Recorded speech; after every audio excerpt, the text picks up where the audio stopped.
요셉은 그야말로 성실의 사람이었습니다. 요셉은 성실한 사람입니다. 아버지 집에서 11번째 아들로 있을 때뿐만 아니라 이집트 노예로 팔려갔을 때에도 요셉은 성실하게 준비합니다. 그것을 잘 볼 수 있는 구절이 있죠. 창세기 39장입니다. 39장 3절입니다. 3절. 그 주인이 여호와께서 그와 함께 하심을 보며 또 여호와께서 그의 범사에 형통케 하심을 보았더라. 여기서 중요한 것은 하나님을 안 믿는 사람, 이 보디발이 하나님께서 요셉과 함께 하심을 보았다는 겁니다. 이것은 보통 일이 아닙니다. 하나님을 안 믿는 불신자가 하나님께서 그와 함께 하신다, 이것을 평가해 준 겁니다. 나는 비록 믿지 않지만 너는 진짜 하나님의 사람이다, 이렇게 인정해 주었다는 뜻입니다. 나는 믿지 않지만 너는 진짜 그리스도인이다, 이 말을 듣는 것이 아주 중요합니다. 왠 줄 아십니까? 여러분, 교회는 연습소이고요, 세상은 실전이거든요. 세상에서 믿지 않는 사람들에게 인정을 받아야 한다는 뜻입니다. 요셉이 그렇게 살았습니다. 요셉의 일거수일투족을 지켜보았던 이 보디발이 요셉은 진짜다, 이렇게 인정을 해 주었다는 겁니다. 보디발이 보통 사람이 아닙니다. 바로 그 당시 이집트 파라오의 친위대장이었으니까요, 얼마나 많은 사람들을 만나고 겪어보았겠어요. 자기 주변에는 온갖 음모를 가지고 돈 욕심, 명예 욕심에 혈안되어 있는 사람들로 가득한데, 그리고 그가 보유하고 있는 노예들이 얼마나 비굴했겠습니까? 근데 저 히브리 노예 소녀는 다른 겁니다. 노예였지만 근접할 수 없는 뭔가가 있었습니다. 그가 바로 요셉이었습니다. 생각해 보십시오. 학자들은 이 보디발의 집에 100명 이상의 노예들이 있었을 거라고 추정합니다. 그러면 17살짜리 그 젊은 노예가 들어왔으면 처음에 무엇을 시켰겠어요? 가축에게 먹이 주고 오물들 치우고 그런 하찮은 일을 시켰지 않았겠습니까? 요셉에게 그런 일이 맡겨진 겁니다. 불과 며칠 전에 부잣집 도련님이었습니다. 채색 옷을 입고 있었잖아요. 사람이 잘 살다가 못 사는 것이 너무 어렵습니다. 못 살다가 잘 사는 것은 쉽거든요. 잘 살다가 못 사는 것은 진짜 어렵습니다. 요셉이라고 쉬운 일이었겠습니까? 요즘에 대기업에 입사한 신입사원들이 불과 몇 달 만에 미련 없이 그만둔다고 하죠. 그 치열한 취업 경쟁을 뚫고 대기업에 입사했는데 너무 허망하게 몇 달 만에 그만둔다는 겁니다. 이유가 뭔지 아세요? 자기에게 하찮은 일을 시킨다는 겁니다. 도대체 나를 뭘로 보고 이런 하찮은 일을 시키는 거야? 그래서 그만둡니다. 형제 자매님들, 지금 내가 하고 있는 일이 내 인생을 높고 낮게 평가하는 것이 아닙니다. 어떤 일이 맡겨졌든지 간에 그 일을 내가 성실하게 하고 있느냐, 이걸 통해서 내 인생의 높고 낮음이 결정되는 겁니다. 어떤 자세로 일하느냐, 얼마나 성실하게 일하느냐, 그것이 그 사람의 높고 낮음을 결정하는 겁니다. 요셉은 주인 눈치 보지 않았습니다. 요령 피우지도 않고 항상 밝고 긍정적으로 능동적으로 이 노예의 삶에 임했던 겁니다. 사람들 눈치 보지 않고 어려운 일이 맡겨졌다 할지라도 티내지 않고 억울한 일을 당해도 흔들리지 않고, 그가 바로 요셉이었습니다. 그리고 무엇보다도 요셉은 틈만 나면 기도하고 하나님을 의지했을 거라고 생각합니다. 보디발이 요셉을 가리켜서 하나님의 사람이라고 인정해 주었다는 것은 요셉이 자기가 믿는 하나님을 숨기지 않았다는 뜻입니다. 요셉은 자기의 믿음을 숨기지 않았습니다. 우리 형제 자매님들 학교에서 기도하십니까? 식사하시기 전에 기도하십니까?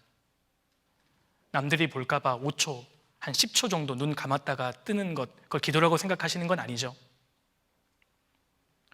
수업 시간에 혹은 학교 공강 시간이라든지 잠깐 휴식 시간에 성경책 보고 계세요? 내가 믿는 믿음을 부끄러워해서는 안 됩니다.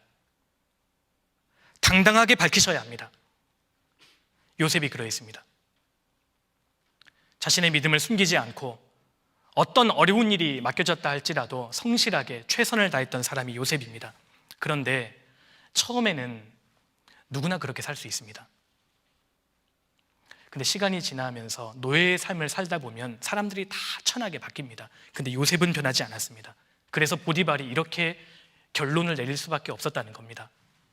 그 주인이 여호와께서 그와 함께 하심을 보며 저 아이는 하나님이 정말 함께하는 사람이구나, 그뿐만이 아니라 또 여호와께서 그의 범사에 형통케 하심을 보았더라. 이 말씀은 요셉에게 무슨 일을 시키든지 어떤 분야든지 상관없이 일을 잘하는 겁니다. 하나님이 도와주셨던 겁니다. 4절, 요셉이 그 주인에게 은혜를 입어 섬김에 그가 요셉으로 가정 총무를 삼고 자기 소유를 다 그 손에 위임하니, 이 보디발이 보통 사람이 아닙니다. 그런데 요셉을 가정 총무로 삼았습니다. 이 보디발이 그 당시에 보유하고 있는 재산, 비자금, 인맥, 이런 복잡한 것을 관리하도록 요셉에게 다 맡겼다는 겁니다. 요셉보다 훨씬 나이 많은 고참 노예들이 불만을 갖지 않았겠어요? 근데 아무도 말을 못하는 겁니다. 5절에 그가 요셉에게 자기 집과 그 모든 소유물을 주관하게 한 때부터 여호와께서 요셉을 위하여 그 애굽 사람의 집에 복을 내리심으로 여호와의 복이 그의 집과 밭에 있는 모든 소유에 미친지라. 여호와께서 요셉을 위하여 그 애굽 사람의 집에 복을 내리셨다. 요셉은 성실했습니다. 하나님이 도와주셨습니다. 그런데 재미있는 것은 나중에 이 요셉이 억울한 누명을 쓰고 감옥에까지 떨어지게 되는데 이 표현이 감옥에서도 반복이 되고 있다는 겁니다. 이에 요셉의 주인이 그를 잡아 옥에 넣으니 그 옥은 왕의 죄수를 가두는 곳이었더라. 요셉이 옥에 갇혔으나 여호와께서 요셉과 함께 하시고 그에게 인자를 더하사 전옥에게 은혜를 받게 하시매, 감옥에 들어간 이후에도 요셉의 성실한 삶의 태도가 바뀌지 않았다는 뜻입니다. 변함이 없었습니다. 그래서 보디발의 집에서 일어났던 상황이 감옥에서도 그대로 재현됩니다. 여호와께서 요셉과 함께 하시고 그에게 인자를 더하사 전옥에게 은혜를 받게 하셨다. 요셉이 하나님의 사람이라는 것, 하나님이 요셉과 함께 하신다는 것을 간수장이 느꼈습니다. 전옥이 옥중 죄수를 다 요셉의 손에 맡김으로 그 재반 사물을 요셉이 처리하고 전옥은 그의 손에 맡긴 것을 무엇이든지 돌아보지 아니하였으니 이는 여호와께서 요셉과 함께 하심이라. 여호와께서 그의 범사에 형통케 하셨더라. 간수장이 요셉을 특별히 총애해서 옥중 살림을 전부 다 맡긴 겁니다. 보디발의 가정 총무가 된 것처럼 똑같은 상황이 반복됩니다. 요셉에게 일단 일을 맡기면 120%는 처리해 놓는 겁니다. 무슨 뜻이죠? 요셉은 실력과 인품을 겸비했다고요. 그는 성실한 사람이었습니다. 형제 자매님들, 환경이 사람을 바꾼다고 하지만 하나님의 사람이 환경을 바꾸는 겁니다. 왜냐하면 인생은 하나님께 달려있지 환경에 달려있는 것이 아니기 때문입니다.